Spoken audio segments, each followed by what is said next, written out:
Speaking of reliability, a podcast with good friends talking with you about reliability engineering topics.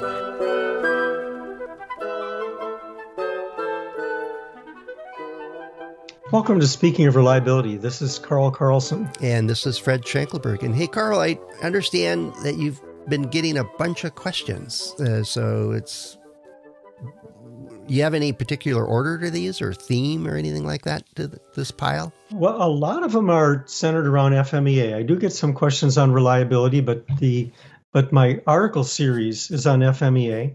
And so the Ask Carl a Question tends to focus on that. Mm-hmm. So I have maybe a half a dozen sitting on the table here that have come in recently.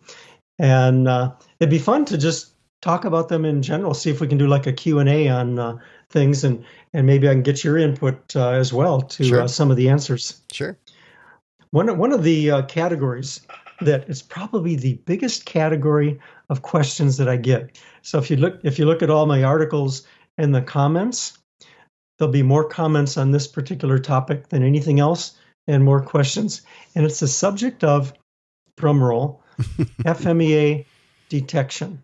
I suspected that. Yes. and let me just introduce that this is controversial, because I'm going to say some percentage, maybe 30, 40% of FMEAs around the world don't even mention detection. Well, sometimes you call it a hazard analysis and just deliberately skip it. That's right. And other times you focus on severity and occurrence. You might have a detection in service. In other words, there's an algorithm or a sensor that detects in operation. Mm-hmm. But the traditional meaning of detection in FMEA is during product development. Do you detect the problem through testing or analysis so that you can fix it before you launch, before the product gets into the hands of customers? Mm-hmm. Mm-hmm. And what's important there is it's not just testing. I've run into that so many times. Yes. Where the development teams, well, the detection is what test are we going to run? I says, no, when it's on your bench and something and abnormal goes on, that's part of the detection process. Did you think of it and check it, ad hoc on your bench or in the design simulation or whatever? That's part of the process here. Yes. Yeah, very good. So a design review might be a detection method. Sometimes mm-hmm. a design review is a prevention method. Sometimes it's a detection method. And it depends on how it's used. Right. So you're absolutely correct. It's not always test. And it's sometimes you can replace the test with simulation or analyses that are virtual. Mm-hmm. And of course, that can save money if they're calibrated and they work right and have the right failure mechanisms baked into the models. So it's a broader topic than physical tests. So you get these questions. So now if I say, let's talk about where you are using detection, because some of the questions are, should we use it or not? And that's going to depend on the standard. Mm-hmm. It's going to depend on your customer. If you have a military contract or an OEM that's using a particular standard, you're going to get guidance. And that becomes part of your contract. But if it's not determined, then it's going to be a company decision as to whether you're using a process that has detection as part of the FMEA process. And if you do, then there's really two types of detection. One is the traditional, which is the detection during product development, using, like you say, Fred, it could be some observation or design review or a physical test or an analysis. And then that becomes the detection method. Or in a smaller set of cases, but it's really important, is are you detecting the problem while the product's being used as part of your design? In other words, the design system has sensors, and it'll detect and it'll go to a safe place, or it'll actually fix the problem in service, or it'll call for a service technician to fix. I've always used the analogy or the although nowadays it's become less and less obvious, is the oil light on a car, right? Yes. It allows the vehicle alerts you of a condition that will lead to a very major repair if you don't attend to it. So it's interrupting the process that would naturally have a high severity consequence. It breaks that pattern and allows you to avert the severity. And that's detection in a meaningful way. It doesn't do any good to say, hey, your car just broke down when the engine just fell off. Yeah, you got a detection, but it's not all that terribly useful. So that gets a high score in the way I think of it. Whereas if you get plenty of time, like I had no idea my car had tire sensors on it. And I get an alert and I had to go look up what in the world does this mean? And it goes, well, one of your tires is not inflated enough. And I'm like, oh, okay. I looked at it and, oh, there's a nail in it. Luckily, the tire didn't, go flat immediately. I was able to safely drive over to a place and have the tire repaired and off on my way. But I was like, I didn't even know I had that sensor here. And that's a beautiful detection process. Yes, it is. So let's unpack this because you've raised the issue that I want to talk about for a minute. And as on this particular question, then we'll go on to another question. Okay. This particular question is, when you're doing an FMEA, what goes in the detection, design controls detection type column or detection methods? What goes in that? Is it the detection methods that you're using during product development to detect the problem so it doesn't happen after launch? Or is it the likelihood that the design or the system will detect the problem in service? And of course, the answer, well, go ahead. I'd say both. Okay. It'd be different columns, or different rows. But if I can detect it during development and design it out or understand its occurrence or severity that it actually happens, I can update the FMEA with better data and or avoid it altogether. But if it's a safety critical thing, I'd put it, we probably have to have a detection method built into the design. Yes. So I advocate for both as a design process. In other words, you want to, of course, understand or create monitoring and system response, and there's and that would be in addition to the detection that we're talking about. That's the more traditional of detection methods like tests that are done during product development. And there's this new type of, it's called a supplement to design FMEA called monitoring and system response, MSR. And it is built into the SAJ 1739 version that came out in 2021 in January. So it's been out for a little more than a year. And MSR is monitoring and system response. And it's a supplement series of columns that will evaluate the goodness or the correctness or the quality of the MSR feature. Oh, okay. Yeah, that's a whole nother thing. It doesn't do any good to have a oil light that comes on intermittently all by itself with no problem, or vice versa, not coming on when it should. That's a whole nother realm. Exactly. Yeah. And this is so common now. Can you think of any like complex equipment that doesn't have some type of monitoring today? I mean, it's well, the best one. Yeah, I was going to say ubiquitous too. That's the word of the day. But it's also ubiquitous. It's the messaging is often written by somebody in a dark room someplace, and they say error code number 47. Thank you. Yes. Great. What does that mean? That's right. And then you got to pull out a manual, which while you're driving. That's right.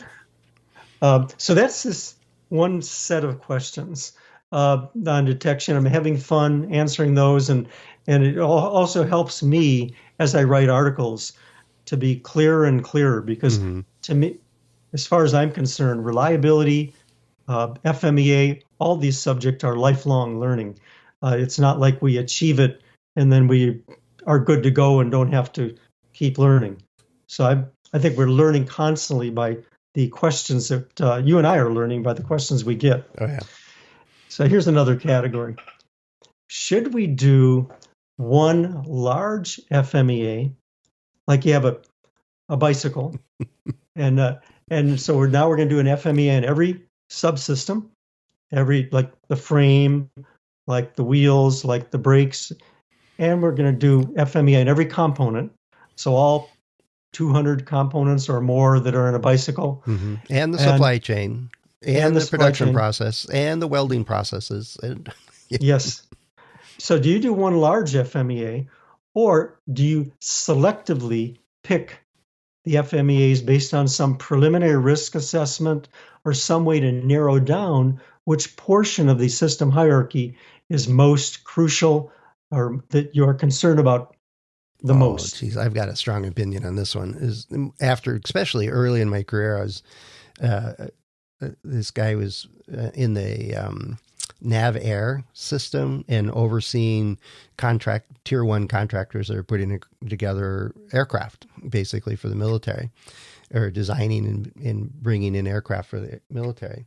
And he came into the class with his mail. It was right after lunch, and he had this manila envelope that was probably 3 inches thick. It was the biggest one I'd ever seen. It was military size.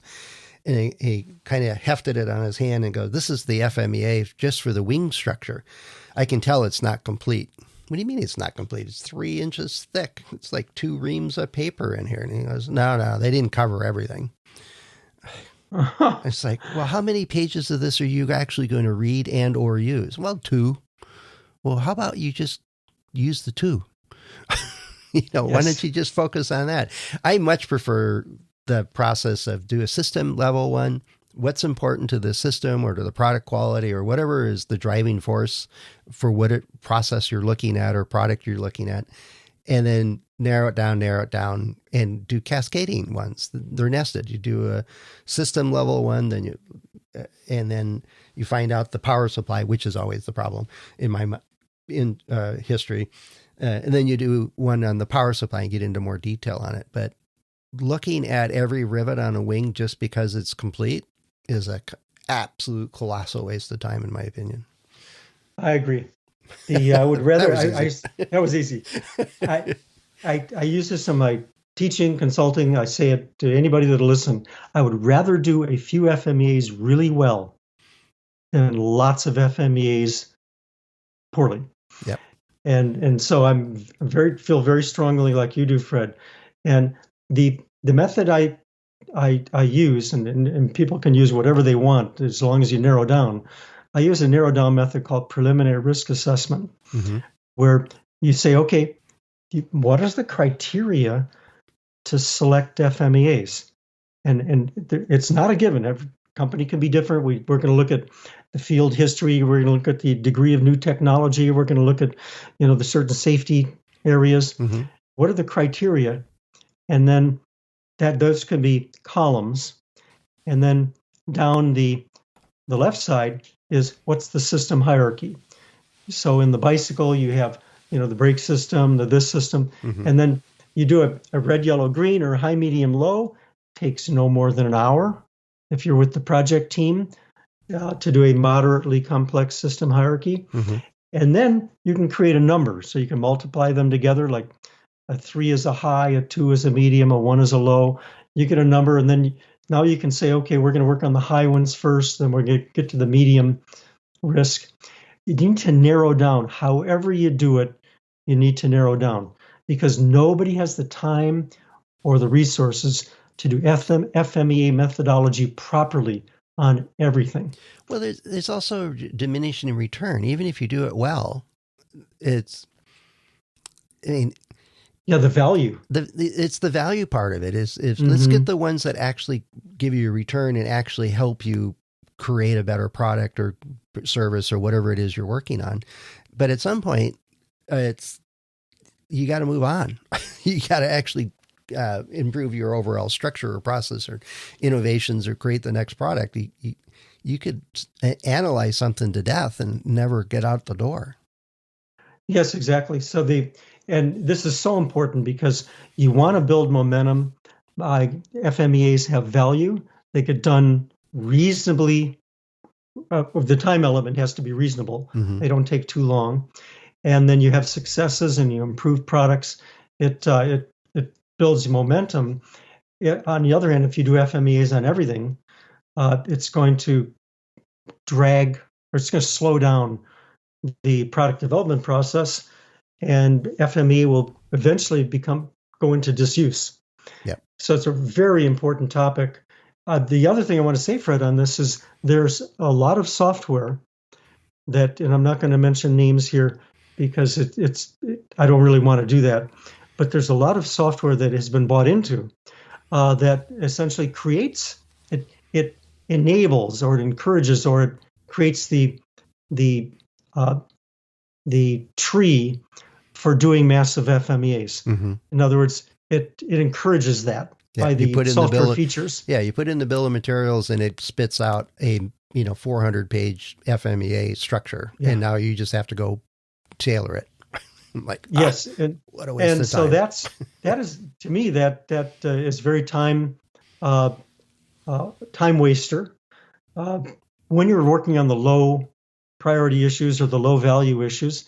And the other trend that we have to be careful of is I'm very in favor of models, using models in design, systems engineering. There's a whole subject of model-based systems engineering. Yep.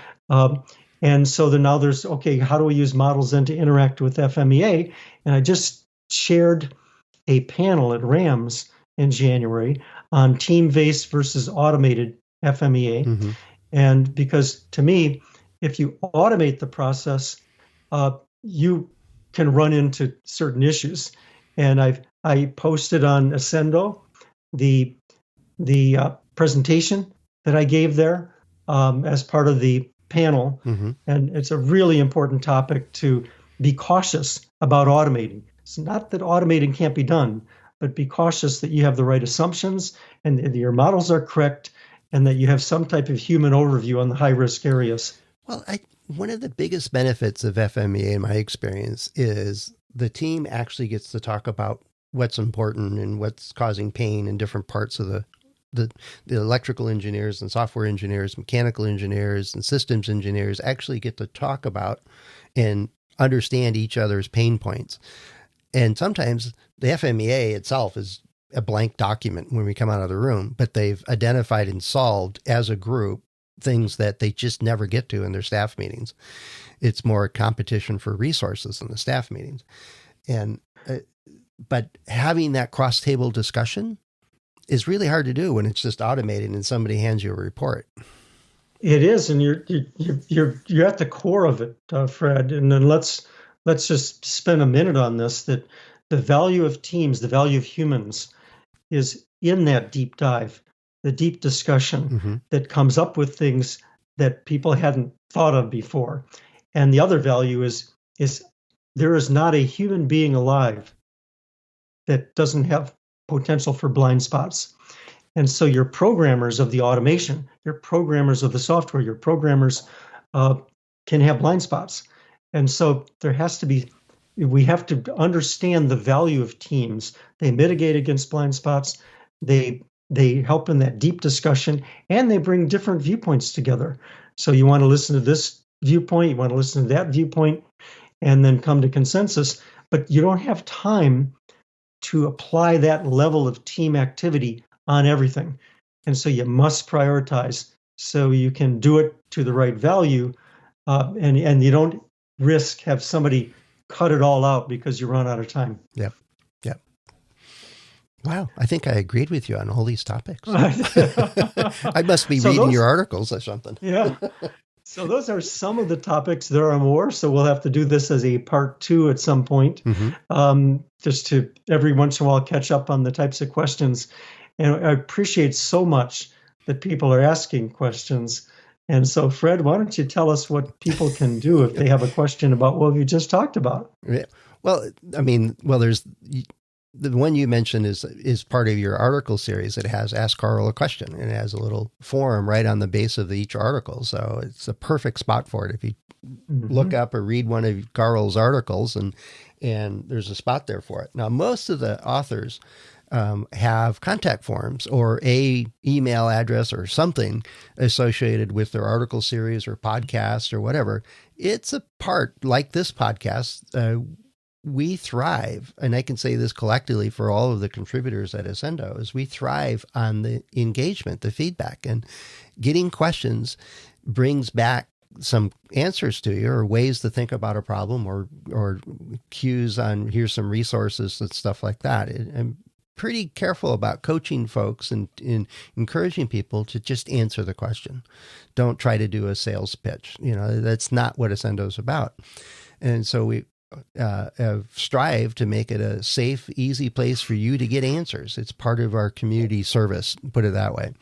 And as Carl mentioned earlier, it's also how we learn. It's what we have built into our experiences is all of these questions over the years. So when we're very serious about, please ask a question, please send us your thoughts or comments. And you can do that over at ascendoreliability.com/go/SOR. And I deliberately set up that URL so hopefully it's easy to remember. So after you park your car and walk into your office, you can find us.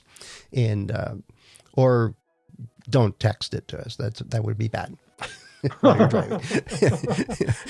Indeed. Yeah. So anyway, thanks, Carl. It sounds like you're getting a good number of interesting questions and big topics, and I suspect there's more to go. And hopefully after this one airs, we get another pile of questions from our engaging listeners. That would be cool.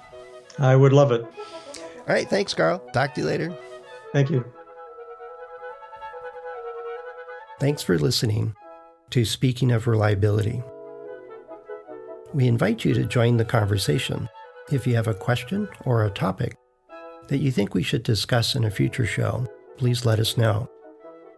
You can find a comment box below the episode show notes, or just leave a note as part of a review on iTunes.